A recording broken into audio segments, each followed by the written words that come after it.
Enter the Dragon on 4K, the long-awaited 4K. Well, long-awaited for those that bought the Arrow Bruce Lee box set the month before and only got the piddly little 1080p version. Well, I think what's interesting about first of all, interesting about Enter the Dragon the film. It's not the best Bruce Lee film. There, I'm sorry, I'm gonna say it. It's not. If you like, Mark, whatever. I do like Jim Kelly, and I do like John Saxon, who apparently had an actual real life black belt. Looked like he couldn't even tie a belt in the film, quite frankly. But that's like Roger Moore. Roger Moore trained in martial arts for his to look that bad in like Man with the Golden Gun, and he couldn't look more stiff and ridiculous. But he trained. He actually went out of his way to train. I mean, look, the thing with Enter the Dragon is as a slice of cultural phenomena, you can't beat it. It deserves its place. It introduced Bruce Lee to the West, it introduced the entire genre to Western audiences, and it deserves its place. It's a broad, spy caper that tried to cover as many exploitation bases as possible, and it's rollicking good fun, but it is not the best Bruce Lee film. However, kind of is. However, kind of isn't. Right, when it comes to the transfer, people who've already picked up the Arrow Bruce Lee box set will know that there is a vast variety of what a 4K transfer can look like. You start off with the big boss and it's absolutely sublime. It's everything a 4K restoration should look like. And then you get to Way of the Dragon. And Where the Dragon looks kind of looks a little bit chunky, if you know what I mean. But it was the industry, it was the time, it was everything. It was the way it was shot. Now, Enter the Dragon probably sits somewhere in between that. There are huge chunks of Enter the Dragon that look really soft. The entire John Saxon on the golf course scene at the beginning looks like it was, doesn't get past, 720p, let alone sort of 4K. It's that soft. However, if you compare it to the 40th anniversary Blu-ray, it's leaps and bounds out of it. That looked even worse. So there's a measure here of expectations around this. If you expect Enter the Dragon to look, like the greatest 4K restoration of a 70s Hollywood film, you're going to be disappointed.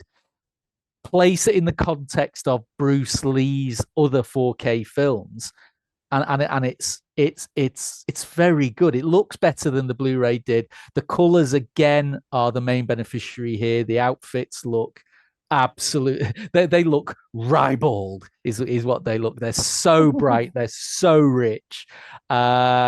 Detail does tighten up considerably as well, especially once you get past. It's almost like the first half of the film when you're introducing the characters and there's all those flashbacks. There's a huge amount of optical transitions, which obviously, those were done pass after pass through an optical printer, so the film softens up considerably. So suddenly, for the first act of the film, you're looking, God, it's really soft. It tightens up after that. The other issue to think about here is the crazy decision with Warner Brothers here to put the theatrical and the special edition on as two separate encodes, not to do it via seamless branching. So in essence, you've got two versions of the film slapped on the disc. Now, what that means is it's taking up twice as much room on the disc. Bit rates for the compression are only about the mid-40s. The rest of it, some of the Arrow stuff, we're nudging 85, 90 megabits per second. Enter the Dragon is half that. Now, for most of the time, not too much of a problem, but there are issues of macro blocking where you can see the compression really struggling to resolve it all. The most notable scene for me was as the junk is leaving Hong Kong Harbor to go to Hans Island.